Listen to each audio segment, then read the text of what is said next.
chaff meaning the weeds. And Jesus told them another parable. The kingdom of heaven is like a man who sowed good seed in his field. But while everyone was sleeping, his enemy came and sowed weeds among the wheat and went away.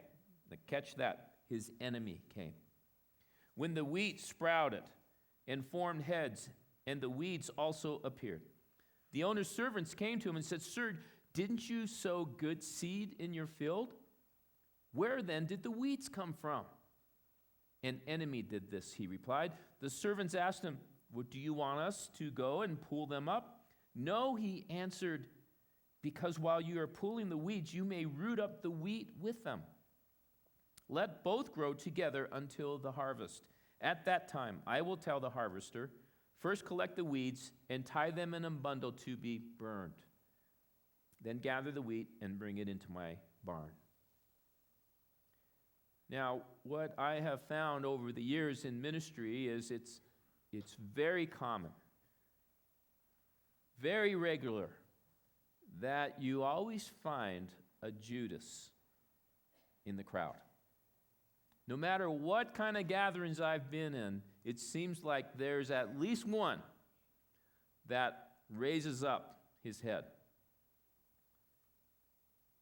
In times, it's very possible that I've been a Judas. But I think what's really important is that we have to understand that even in this room right now, there may be a Judas among us. And what I mean by this is I want to look at specifically the sin of Judas. What was it that drove Judas to do what he did, to actually betray Jesus the Lord? The first thing I see here is that Judas wanted to advance himself more than the kingdom. He wanted to advance Judas's kingdom, not the kingdom of heaven. He had his agenda. He wanted a place of position. He wanted a platform. He wanted to be noticed more than Jesus. And the thing that we see here is because of that, he led a crowd to rebel against the Lord. One theologian said that ringleaders in sin are the worst of sinners, especially if those that by their office should have been guides to the friends of Christ are guides to his enemies. That's why I thought that was great of those birds on the wire, that they joined together against the big goofy bird. And that's what Judas type people will do, is they'll turn a crowd against a brother or a sister, against a church, against a ministry. Now, a verse that I think is one of those verses when you read it, you just kind of go, "Oh, man." You know, it's one of those that hits you right in the chest, and it takes the air out of you. And it's Proverbs 6:16. It says, "There are 6 things the Lord hates, 7 that are detestable to him." These are very strong words, friends. "Haughty eyes, a lying tongue, hands that shed innocent blood, a heart that devises wicked schemes, feet that are quick to rush into evil, a false witness who pours out lies, and a man who stirs up dissension among" who? Brothers. This is Judas to the core. At the center of his life was his own haughty eyes. That he wanted to be noticed. He wanted to be recognized. He wanted a place of position and authority. And it's interesting, from Jewish culture, these disciples that Jesus picked were the rejects. Because in this culture, the boys, when they're a very young age, 3 or 4 years of age, they're sent to the rabbi's school. And in the rabbi's school, they have to memorize the whole Pentateuch, which is the first 5 books of the Bible. Genesis, Exodus, the whole first 5 books. And the rabbi's watching these guys. And the rabbi picks the sharpest, the smartest guys in the group. And then he says to those guys, "Hey guys, follow me. I want you to be my disciple." So these guys that were picked by Jesus were the rejects. These guys weren't the sharpest tacks in the box. The rabbi didn't see them as worthy to follow him. So what these 12 guys had to resolve to do was go back home, learn their father's trades, and practice those to become fishermen, right? To become tax collectors. And so when Jesus came along to these guys and said, I want you to follow me, the guys dropped everything because their whole life they've been wanting to be recognized. They wanted someone to say, I believe in you. I want you to follow me. And that kind of puts some context to why these guys would drop everything to follow Jesus just at the words, follow me. Because they wanted to be rabbis themselves. Because in this culture, the rabbi was the big dog in town. Nowadays, the pastor is like, it's like if you're 40 years old and you can't do anything else, become a pastor. So they start following Jesus. And Jesus says, I'll give you the keys of the kingdom of heaven. Jesus says, follow me and you will heal the sick. You will cast out demons. You will proclaim the kingdom and the good news to people. And the guys were all excited. Judas was like, oh, this is great, man. I'm going to really benefit from this. And then in Passion Week, Jesus rides into Jerusalem on what? A donkey, a little donkey. And Judas probably thinking, what's up with that, Jesus? Where's the white stallion? Judas wanted a big army to follow Jesus and take out the Romans. Judas wanted to have his great, glorious house on the 18th hole of the Jerusalem Country Club. And so it wasn't turning out the way Judas was expecting. Jesus saying, you know, if you want to follow me, you got to lay it down. He who is first will be last, and he who's last will be first. And Jesus came to give his life. It wasn't working out the way Judas wanted. And you know what? The same thing happens in the church all the time. We come with an idea of how we think church should be run. We come to church with a platform that we want to build for ourselves. We want to be recognized. We want to have a ministry, and we think our ministry is more important and better than anyone else's. We want a position. We want a job in the church because we think we have more than others to offer. And then when it doesn't happen the way we want it to happen, we become critical, we become obstinate, and we even can stir up a crowd against the leadership. And this leads to gossip, and it becomes totally divisive in a church.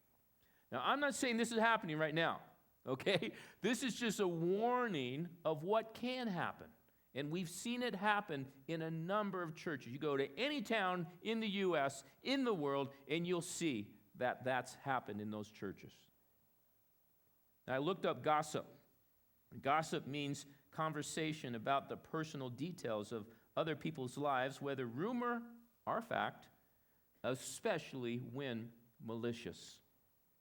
You see, we love to talk about other people and make them look lower than us because it makes us feel better about ourselves. Divisiveness means causing disagreement or hostility within a group so that it is likely to split. That's interesting. That's from a secular dictionary that describes divisiveness. About 8 years ago in Canyon City, Jane and I had the weirdest, most bizarre thing happen in our church. This woman who she didn't have a full deck. Let me just say that. And she came to me and she said, we want to start a ministry for the kids that hang on Main Street using the church office that we had on Main Street right there. And I'm thinking in the back of my mind, this is just a train wreck ready to happen. And so I tried to be as gracious as possible with her, and I said, you know, I just don't think it's the right time for you to do that. why don't we wait? Just having hope that God can change a life, which I believe he can. And so this woman got really, really offended by me saying no. It's interesting, John Wimber said that you really never know the character of a person, of a leader, until you say no to them. And so this woman goes to another guy in the church, and she complained that, did you notice how controlling Kirk is? And so this guy takes it upon himself that he started secretly going to people and calling them and say, what do you think about Kirk? What do you think about how the church is being run? And he's baiting people. And so what happened was, as he would do this and go through our mailing list and call people, he would get a couple of people, as a matter of fact, yeah, this happened the other day, or he said this, or whatever. And so he got this group together secretly, and they compiled this notebook of their concerns about me. And so they asked for a meeting with the elders and Jane and I. Jane's stirring in her seat because, man, she got riled up on this one. And so this woman who I said, she just wasn't clicking on all cylinders.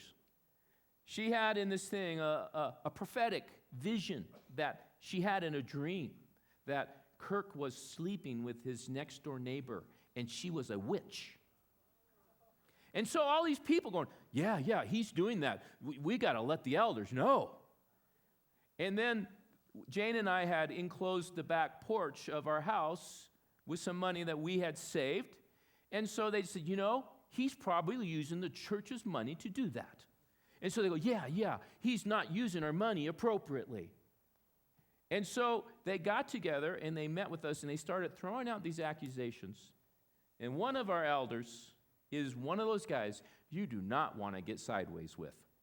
He stood up on his chair and he just started ranting and raving to these guys that you are not operating in anything that is factual. This is not biblical. You guys get out of here. And I just sitting there going, what's going on here? It was just craziness. Jane took that book and she's casting out demons and throwing that thing in the trash. She's doing karate chops at it. You do not want to get my wife mad. She just did a triathlon today. Don't mess with Jane. And what he was talking about, this principle in Matthew 18, verse 15, says, if your brother sins against you, go and show him his fault just between who? The two of you. If he listens to you, you have won your brother over. But if he will not listen, take one or two others along, so that every matter may be established by the testimony of two or three what? Witnesses. They have had to see it, experienced it themselves. If he refuses to listen to them, tell it to the church. And if he refuses to listen even to the church, treat him as you would a pagan or a tax collector. So that was the craziness of what was happening here. Now, going back to Judas, what happened to Judas was the ruin of Judas by his sin. You see that Judas, as the Pharisees came to him and offered him silver for him to betray Jesus and lead them to Jesus, this is where he thought that he could buy that land that he always wanted. And so he took those 30 pieces of silver and went and bought that land. But it's interesting that that land was called a field of blood because of what happened to Judas on that land. And historians believe that that actual plot of land that Judas bought was turned into a cemetery. Very interesting, isn't it? And then he lost his life more shamefully. In Matthew 27:5, it says, so Judas threw the money into the temple and left, and then he went away and hanged himself. That was with the extra money that he had. So this grief and horror of his actions